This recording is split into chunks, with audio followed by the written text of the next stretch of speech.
Hello বন্ধুরা, technical PVS live চ্যানেলে আপনাদের সকলকে স্বাগত জানাই। আমি প্রতিনিয়ত আমার চ্যানেলে পোস্ট অফিসের নতুন নতুন আপডেটগুলো নিয়ে আসি। তেমনি আজ আমি আপনাদের জন্য এক বিরাট নতুন আপডেট নিয়ে এসেছি। পোস্ট অফিস সেভিংস অ্যাকাউন্টসের নতুন নিয়ম। পোস্ট অফিস সেভিংস অ্যাকাউন্ট এর পুরনো সমস্ত গ্রাহককে মানতে হবে এই নতুন নিয়ম। কী সেই নতুন নিয়ম, কাদের কাদের মানতে হবে, বিস্তারিত জানতে পুরো ভিডিও দেখুন। পুরো ভিডিও না দেখলে কিছু বুঝতে পারবেন না, তাই পুরো ভিডিও দেখার অনুরোধ রইল আপনাদের সকলের কাছে। তাই আর দেরি না করে ভিডিওটিকে শুরু করছি। ভিডিওটি ভালো লাগলে লাইক করবেন, কমেন্ট করবেন, বন্ধুদের সঙ্গে শেয়ার করবেন এবং আমার চ্যানেলে নতুন হয়ে থাকলে চ্যানেলটিকে সাবস্ক্রাইব করবেন। ভারতীয় ডাক বিভাগের তরফে পোস্ট অফিস অ্যাকাউন্ট নিয়ে নতুন নিয়ম জারি হলো। পোস্ট অফিসের বিভিন্ন সুবিধাজনক স্কিম সম্পর্কে আমরা সকলেই জানি, যেগুলোতে বিনিয়োগ করে সহজে প্রচুর লাভ ওঠান গ্রাহকরা। পোস্ট অফিসে টাকা রাখলে একদিকে যেমন বেশি বেশি সুদ মেলে, অন্যদিকে কেন্দ্রীয় সরকারের নিরাপত্তাও পাওয়া যায়, অর্থাৎ সুদ বেশি ও তার সাথে টাকা মার যাওয়ারও ভয় থাকে না। তাই অনেকেই ব্যাংকের তুলনায় পোস্ট অফিসে বিনিয়োগ করতে বেশি পছন্দ করেন, আর তাই এই পোস্ট অফিসে অ্যাকাউন্ট রয়েছে এমন মানুষের সংখ্যাও কম নেই। Post office rules for all customers. নতুন অর্থ বছরের শুরুতেই তাই পোস্ট অফিসের গ্রাহকদের জন্য এবার একটি বিরাট ঘোষণা। ভারতীয় ডাক বিভাগের মে মাস থেকে তার বেশ কিছু নিয়মের পরিবর্তন এনেছে। আগের চেয়ে আরও বেশি কড়াকড়ি মানতে হবে এখন পোস্ট অফিসের যে কোনো ধরনের অ্যাকাউন্ট থাকলে, না হলে পড়তে হবে সন্দেহের তালিকায়। কি কি নিয়ম এসেছে দেখে নিয়ে সাবধান হয়ে যান, আর এই নিয়ম সকলকে গ্রাহকের ক্ষেত্রেই প্রযোজ্য হবে। পোস্ট অফিস গ্রাহকদের জন্য নতুন নিয়ম।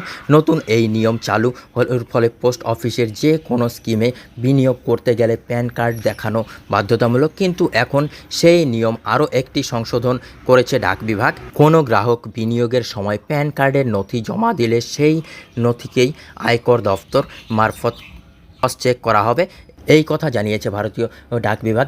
গ্রাহকের আধার কার্ড এবং প্যান কার্ডের তথ্য একই রকম কিনা তা যাচাই করে দেখবে আয়কর দপ্তর। Post office savings account pan card link online. সন্দেহজনক লেনদেন বা বেশি অঙ্কের টাকা লেনদেন হলেই প্যান কার্ড ও আধার কার্ড মিলিয়ে দেখতে পারেন আধিকারিকরা। যদি দেখা যায় তথ্যের মিল আছে, তবেই তিনি তার ইচ্ছে মতো টাকা তিনি বিনিয়োগ করতে পারবেন, অন্যথায় নয়। উল্লেখ্য, 1 এপ্রিল 2023 থেকে প্যান কার্ড যাচাই বা লিঙ্কের এই নিয়মটি জারি করেছিল ডাক বিভাগ।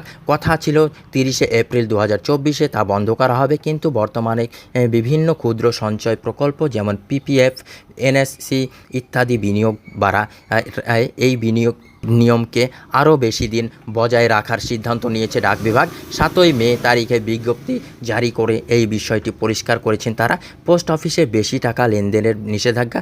পোস্ট অফিসের নতুন নিয়ম অনুযায়ী একজন গ্রাহককে এর নামে টাকার অঙ্ক যদি নির্দিষ্ট সীমা ছাড়িয়ে যায়, তাহলে তা সন্দেহের চোখে দেখবে ডাক বিভাগ, যার কারণে সেই ব্যক্তির জরিমানা এমনকি আইনি সাজাও হতে পারে। দপ্তর জানিয়েছে, হঠাৎ কোনো ব্যক্তির অ্যাকাউন্টে ব্যালেন্স যদি 50,000 টাকার বেশি হয়ে যায় তা সন্দেহজনক। এছাড়াও 1 বছরে কারোর ক্রেডিট লিমিট যদি 1 লাখ টাকা ছাড়িয়ে যায়, সেটাও সাধারণ নয় একেবারেই। এক্ষেত্রে সেই ব্যক্তির প্যান কার্ড যাচাই করে আবশ্যক। তবে আয়ের উৎস ও আয়কর দপ্তরের নিয়ম মেনে যত খুশি টাকা লেনদেন করতে পারবেন, এই বিষয়টি কোনো নিষেধাজ্ঞা নেই। পোস্ট অফিসে বেশি টাকা তুললে সমস্যা। বর্তমানে পোস্ট অফিস যে নিয়ম করেছে তাতে একজন ব্যক্তি যদি তার অ্যাকাউন্ট থেকে বেশি টাকা তোলেন, তিনিও সমস্যায় পড়বেন। যেমন কেউ যদি 1 মাসে 10,000 টাকার বেশি লেনদেন করেন, তাহলে আয়করের নিয়ম মেনে চলতে হবে। টাকা তুলতে হলে প্রথমে প্যান কার্ডের নথি দেখাতে হবে, তবেই টাকা দেওয়া হবে। তবে 10,000 টাকার কম তোলার ক্ষেত্রে কোনো নিষেধাজ্ঞা নেই। অর্থাৎ সহজ কথায় বলা যায়, 10,000 টাকার বেশি লেনদেন হলে গ্রাহককে প্যান কার্ড দেখাতে হবে এবং প্রতি বছর আয়কর তথা ইনকাম ট্যাক্সের নিয়ম মেনে উপযুক্ত নথি জমা দিতে হবে। নিয়মিত কেওয়াইসি ভেরিফিকেশন করতে হবে। কোনো সন্দেহজনক লেনদেন করা যাবে না। এই বিষয়ে আরও তথ্যের জন্য নিকটস্থ পোস্ট অফিস ব্রাঞ্চে যোগাযোগ করতে পারেন। এছাড়াও এই বিষয়ে কোনো মতামত বা প্রশ্ন থাকলে নিচে কমেন্ট করে জানাতে ভুলবেন না। বন্ধুরা, এই ছিল আজকের আপডেট।